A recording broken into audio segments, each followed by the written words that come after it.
I can't find any evidence that LDS Newsroom ever runs the comments that they give to news outlets. So there's a very big difference between a press release and a statement to a news outlet. Okay, but hear me close. Here's the difference. We don't normally have press releases that are controversial like this or affect the life and the lives of innocent people that haven't been found guilty of anything yet. This is unprecedented. As described in a tranche of documents that we got under a public records request. He's saying that this is how Elder Ballard responded to their request for comment. Show us the data. Show us the email.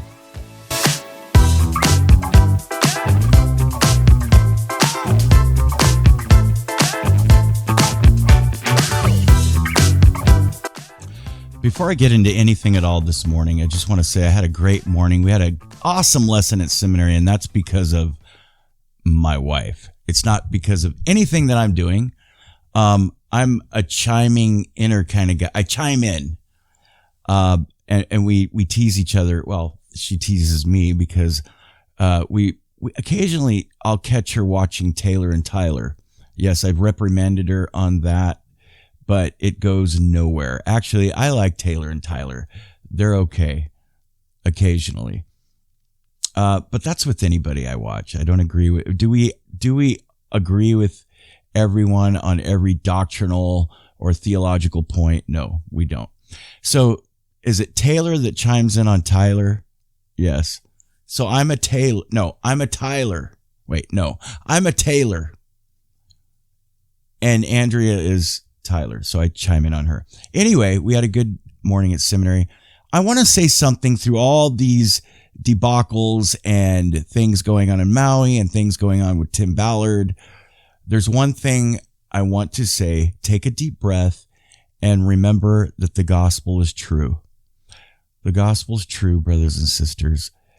And follow the prophet, follow the brethren, follow the Holy Ghost. More than anything, seek personal revelation, because that's what our prophet is telling us to do. And ask for the gift of discernment. Ask for the gift of discernment.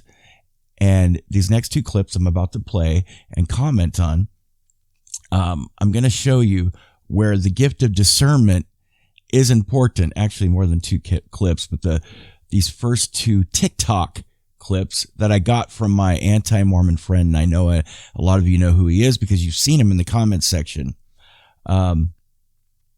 Yeah, it's funny because with the critics of the church, there is no smoking gun.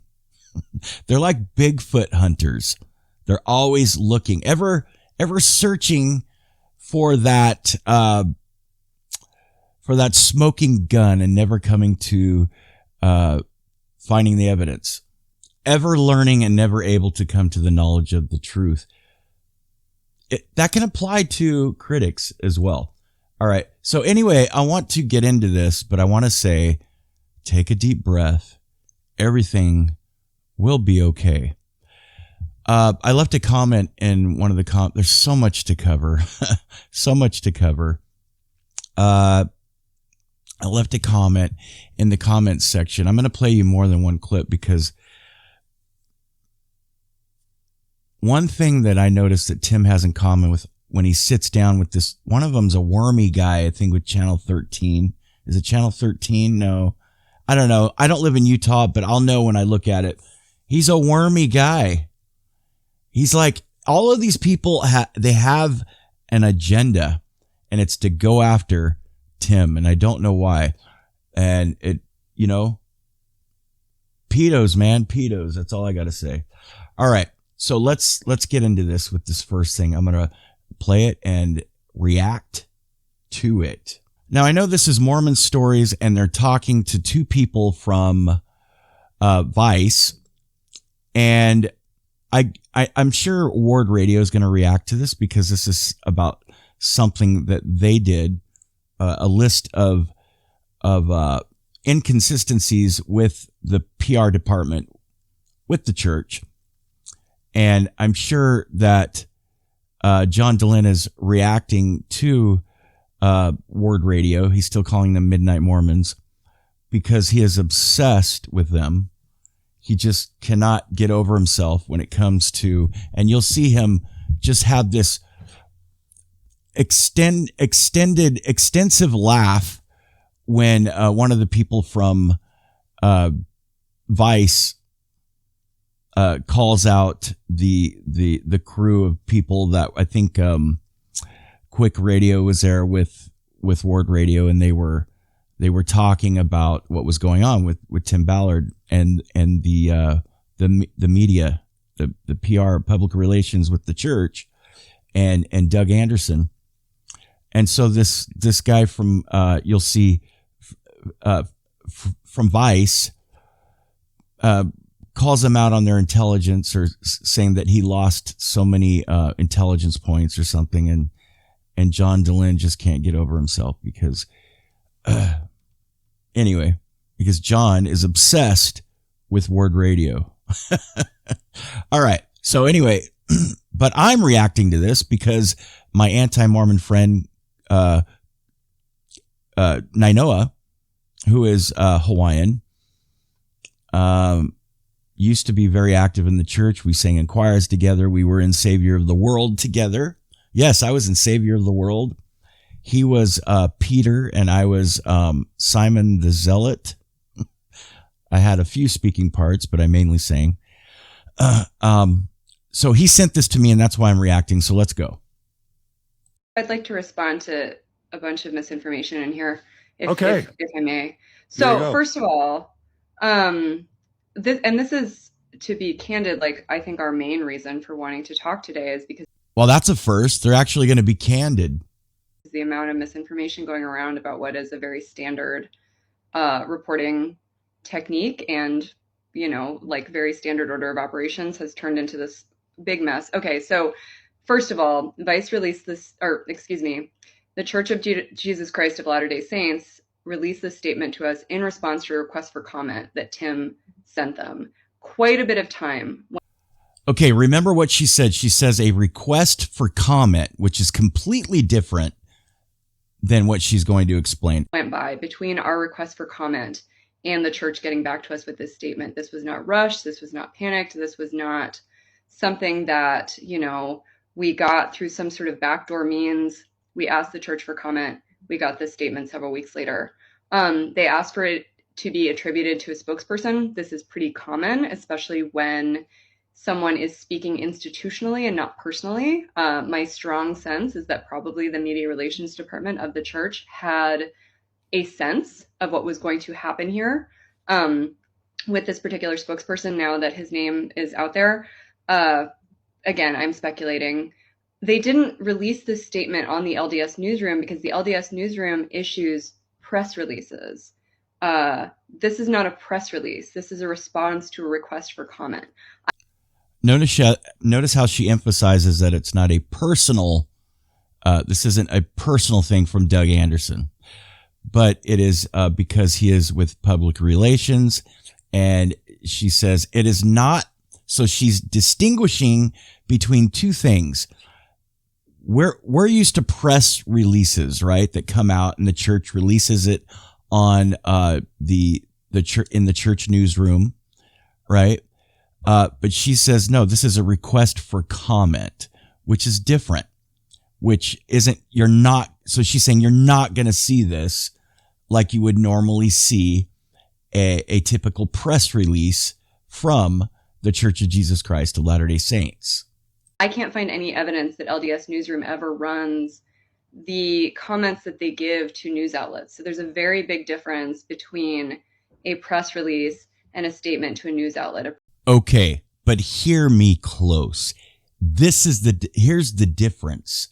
We don't normally have press releases that are controversial like this or affect the life and the lives of innocent people that haven't been found guilty of anything yet. This is unprecedented. And even though Fair Latter-day Saint says it's not, one of the questions in Fair Latter-day Saint, isn't it unusual for the church to speak against a specific individual like this? Fair Latter-day Saint is horrible. Already assuming with the question, implying that that the church is already speaking against Tim Ballard. And the answer was, it's not common, but has happened multiple times before. John DeLynn, Julie Rowe, Ammon Bundy, and Sam Young are recent examples. And can you imagine them mentioning Ammon Bundy? So are we getting is Fair Latter-day Saint getting press releases mixed up with request for comments themselves? You see how everything is just kind of screwed up here and confusing? So this is unprecedented. I will say it again. We do not normally have a back room or something going out the back door of the church where the members have an emotional and spiritual investment in an iconic figure like this, and who is doing good things and who is friends with one of the apostles. And then we find out in a backdoor sleazy manner like this. And I'm not saying the church did this. These are the inconsistencies. No, I'm sorry, miss, but the church does not normally do something like this. Those other things that you're talking about, or that Fair Latter-day Saint was talking about, are press releases. Press release is a piece of PR. A statement to a news outlet responds to our reporting. I don't know what to say about the claim that they haven't made a formal statement. They did. They gave us a statement. And then it did not. Slow your roll, lady. Slow your roll. That is not. We are Latter-day Saints and we know our church. We are not subjects. Okay? Let's just call us Mormons, because that's what you call us, and you're calling us Mormons there. Mormons are not subjects to a King Nelson and a PR department. We are the church, and we're going to call it out. Okay? We are going to call it out. Yes, we follow a prophet. Our prophet's not saying anything like this, and I don't think that our apostles, the 15 men, are going to get too saturated in this. Okay. But that's just my opinion. I would like to hear something from Elder Ballard, but let's just see what happens. And I'm not saying that Tim isn't guilty of anything. I just believe in due process of law. And what looks like a witch hunt and smells like a witch hunt is a witch hunt, in my opinion. And let's all use the power of discernment. All right. So here's the point. She says that this is an official statement. No. And what makes me sick, brothers and sisters, is that there's a lot of Latter-day Saints that are considering, and even fair. If you go back and read those points, the answers to those questions, the questions that they made up, it's sickening. It's sickening. This is political. Anyway, not to get off track. This is not an official statement, and it's sickening how some people are in the church are on the left. Let's just call it how it is. All right. Let's just call them progmos. Let's just call them progmos. Are accepting Vice's crap. So it went to Vice, and then it was released to all these other news stations. Accepting that as an official statement from the church. Are you freaking kidding me? Are you kidding me? Leak to other networks or news outlets. Those news outlets, the Trib, Deseret News, TV stations, asked if our statement that we ran was legitimate, was really from the Church of Jesus Christ of Latter-day Saints, and confirmed that it was. They got the same statement from the church and they ran it. Nothing leaked. So I think the important thing for me here is that there is no kind of weird backdoor dealings here. There is no. Nothing leaked, huh? Well, depends on what your definition of leaked is. Oh, and yes, this is a backdoor situation. Like I said, we are not subjects, lady. You don't know the church and its members. We are the PR department. We work in the auxiliaries of the church. We are the employees of the church. Okay? 1 minute, you're a plumber and you're a home teacher, or you're a ministering brother and you're a plumber.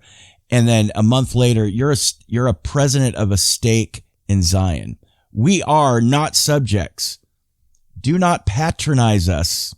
We will not be patronized. Leaking, there is no subterfuge. Like, we have been super clear about how we got this, and so have these other outlets. You know, you can look on Twitter and you can see that, like, the editor of Deseret News is clarifying that this is also how he got it. So the idea that was promulgated in that podcast that something strange is happening or something unusual, what is unusual is the church giving us, as an outside news outlet, this statement. I understand that. I really don't want to downplay how surprising it is, because it was surprising for us too. Okay. So what should be the question of the week, folks? And I'm going to put it in the comment. I'm going to pin this. What's the question?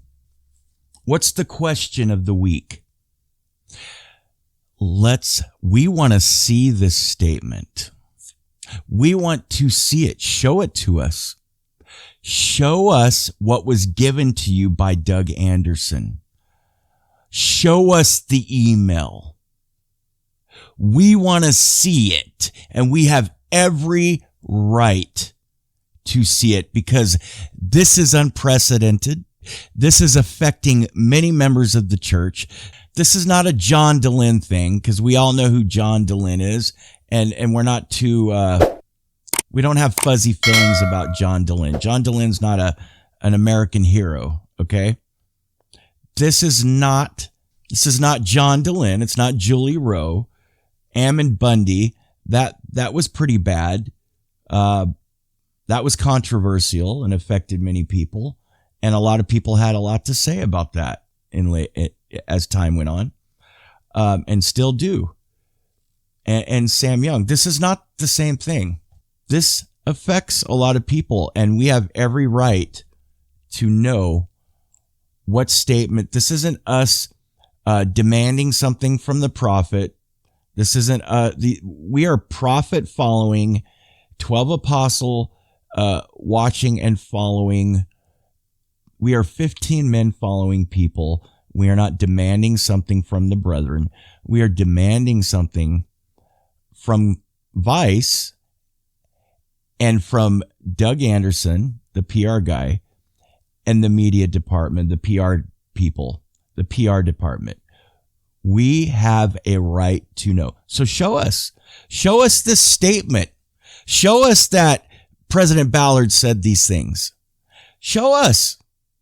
I'm not talking about your regurgitated stuff or your rewritten, rehashed, manipulated crap.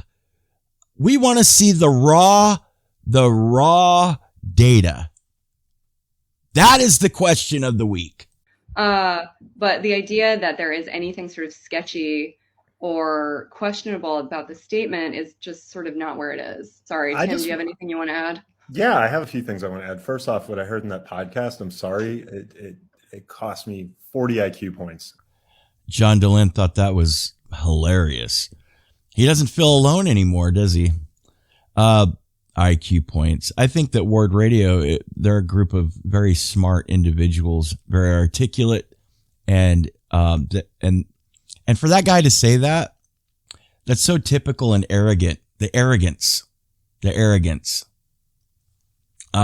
No, if the points that they had, and you can go watch their thing, but like I said, I'm not in the business of stealing other people's thunder. And the only reason I'm reacting to this, because I know that Ward Radio is probably going to react to it, and they're going to have a lot of great things to say about it. So definitely watch what they have to say about it. The only reason I'm reacting to this is because my critic he's still a member. He won't ask for his name to be released, but Nainoa sent this to me and wanted my opinion, so I'm giving it. But here were the problems that they found with this PR release. Well, now we're calling what she corrected us, and she says it's a request for comment. LDS Church Publication Relations Problems. And this is where he says his IQ, he lost 50 IQ points over this. Oh yeah, this is so dumbed down. Yeah, I don't see how you would lose 50 IQ points over this, but in other words, it didn't merit the laughter that John gave it. That it didn't merit the laughter. I laughed more about John going, somebody else gets to tease him, not just me. He's got my back. See guys, see, you're dumb. See. Anyway, LDS Church Public Relations Problems. Release statement first to Vice News. Didn't release name with statement. Didn't release an LDS Newsroom. Then leaked to other networks. Still hasn't made a formal statement. Publicly slandered one of its most faithful defenders. Will the LDS Church throw Doug Anderson under the bus? So this, I understand what they're saying. They're basically implying what I did. This is unprecedented. Call it a request for comment. Call it say it's not a press release. We still have a right. We are demanding, I would say, we're not going to be quiet on this one. And maybe we should all write a letter, and maybe I'll get that going. Oh, and I've got something weird to show you. When I was trying to get into LinkedIn, remember I told you that didn't work out. But anyway, we'll get to that. And I didn't have them to lose. I just can't believe that there would be 5 people having a conversation that inane. It's embarrassing to listen to. We are legally, ethically, and morally obligated to approach people about whom we're reporting for comment. And the substance of our report was about the relationship between Elder Ballard and Tim Ballard, as described in a tranche of documents that we got under a public records request. Okay, then show us quotes from Elder Ballard. Show us what he said. Prove to us. Come on, dude. Show some, what do they call it? Journalistic integrity. Show us the raw data, brother. And then say that. Until then, John, you didn't prove anything. You didn't show us anything. We are not just going to dump that information online without giving everybody involved every chance to give us additional information, context, clarify things, dispute things, push back, say what they want to say. Well, everybody involved would be Elder Ballard, but you know that he didn't say anything like that.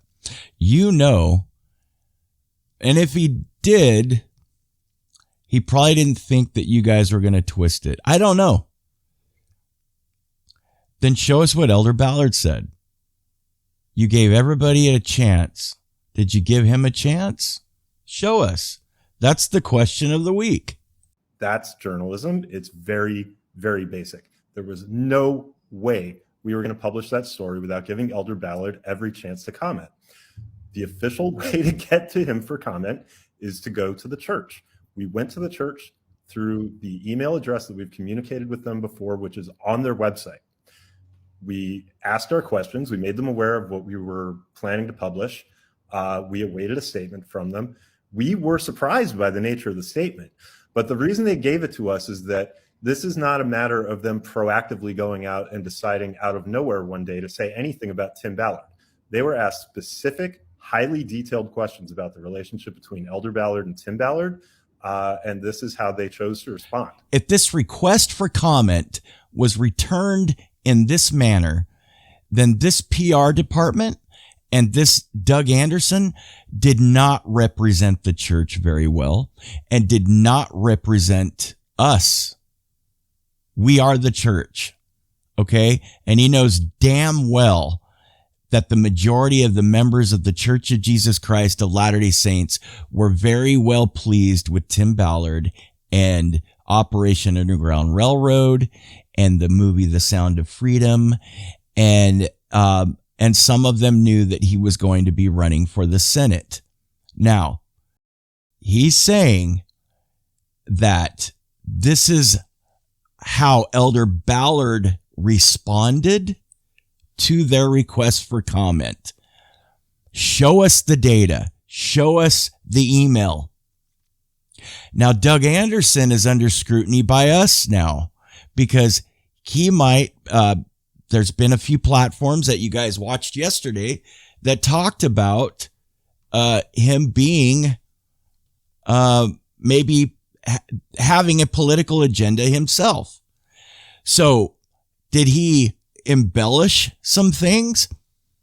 Maybe he did talk to Elder Ballard and he decided to make it a little bit more flowery.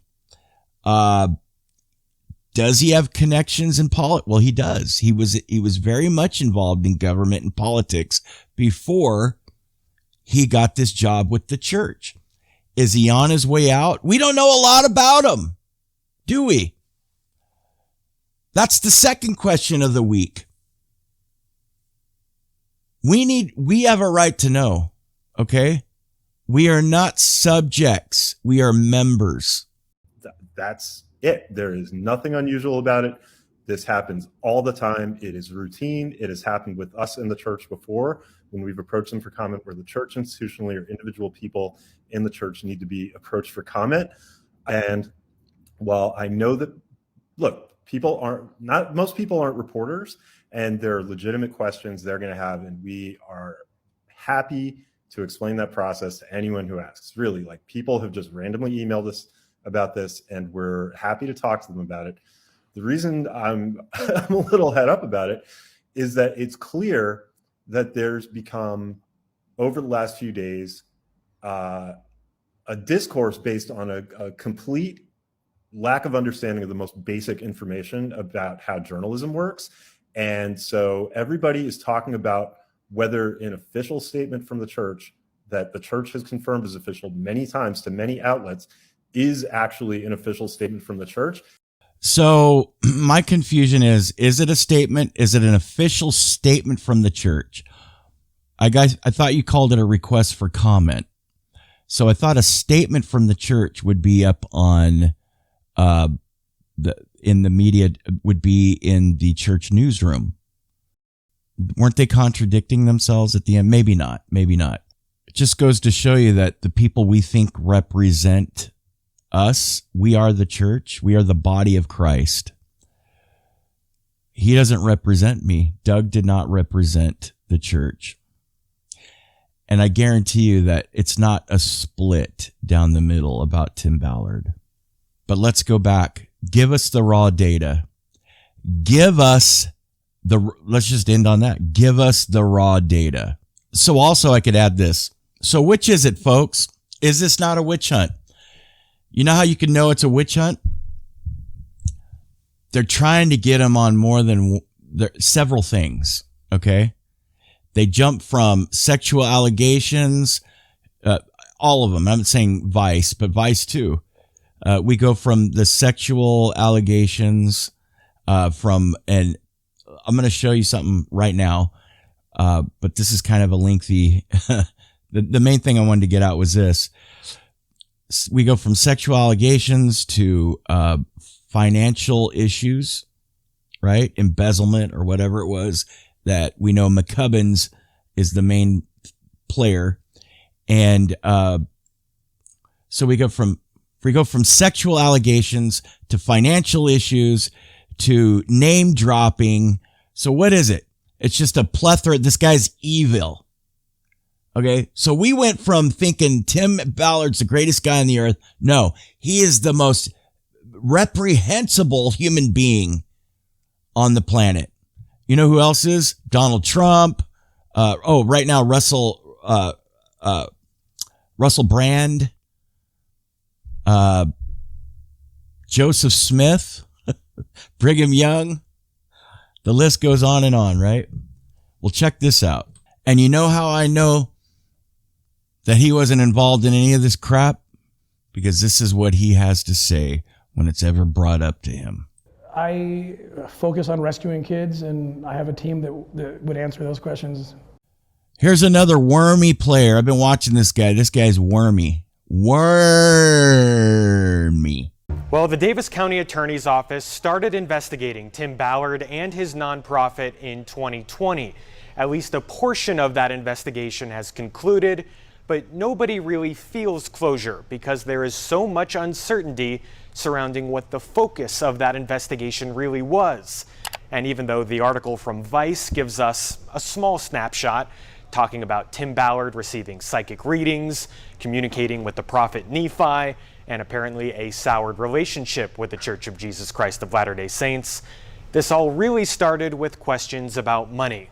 In 2020, prosecutor Troy Rawlings posted a series of messages on his personal Instagram account. Quote, "Please beware of any individual entity or organization who solicits your money and may be claiming credit for work to protect children that is actually done by our task force." The messages did not name OUR directly. Has OUR ever over-exaggerated what it's accomplished? No. No, I mean, it's funny when we give our numbers, we're actually pretty conservative. Is OUR still under investigation? You know, I focus on rescuing kids, and I have a team that would answer those questions. Yeah, unbelievable. I'm out of here. You guys started a little easy. Within minutes after that question, he got angry and walked out of the interview. For years, his team told people there was no criminal investigation, which is not true. The nonprofit's chief legal officer says she has no explanation. What was the basis of the investigation? You'd have to ask the Davis County Attorney's Office. Are you able to explain why OUR was telling people that there was not an investigation when in fact there was? I don't have any information on that. Do you feel that this is now fully behind you? I certainly hope so. I mean, we have to take the Davis County Attorney at his word. Usually, completed investigations are a matter of public record, but when we asked for a copy, prosecutors would not give up the case file. We also found Operation Underground Railroad wrote a letter asking for those records to remain private, in part because of federal grand jury material. We believe at least some of these records should be public. We're in the process of filing appeals so that you know what this case is really about, especially now that a member of the Quorum of the 12 is citing betrayal. Reporting in studio, Adam Herbetz, Fox 13 News, Utah. And if you want to know what the sexual allegations are, it was him role-playing with other women because they have to act like their boyfriend, girlfriend. They got to act like they're drug addicts sometimes. They pour alcohol over them so they can smell like, because he doesn't drink. They have to act like they're in a promiscuous relationship with people. So he had women that he would be training. Look, you got to look like you're closer to me. Maybe, you know, I don't know. I wasn't there, but I know that he had to train. He's overseeing these things. He's training people on a lot of different things. And part of it is role playing like you're a prostitute or you're a female human trafficker and you're my old lady. You know, we got to act like we're hooked up. And I don't know. Where are these women? Where are these women? Where's one of them? Just give me one of these women, right? So I'm pretty satisfied with the McCubbins thing. That's the financial side of things, of why I think that's part of why he left. It's Operation Underground Railroad, not because they didn't want him there, because he's still on the podcast. They didn't rip down any of his stuff. They love him. They still love him. But he's been under so much scrutiny, and he was going to run for the Senate. He stepped down to allow other people to do things, and he's got the financial thing, you know, he's under scrutiny for that and the sexual allegations. And it seemed like name dropping was more important. Wouldn't you think, if you had some raw evidence on sexual things and embezzlement or stealing funds or whatever he did, why would name dropping be like the first thing that you would go to? Vice, it's not a smoking gun. It's a bunch of crap. It's what do you call it? A nothing burger. Tim is a nothing burger. Here's part one of two big updates on what's going on with Tim Ballard, the anti-trafficking activist whose story and work with Operation Underground Railroad was the basis for the controversial movie Sound of Freedom. Tim Ballard left OUR earlier this year, and we now know the reason why. His exit from the organization followed an investigation into claims of sexual misconduct involving 7 women, according to sources with direct knowledge. You know what I was kind of confused with her is, well, first the light of Christ in her eyes, it's so bright. And the other is that I thought like wokies like her wanted to stop HT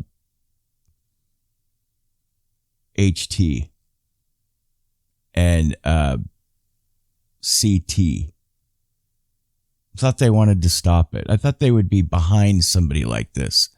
Aren't they all about like not wanting that to happen to people?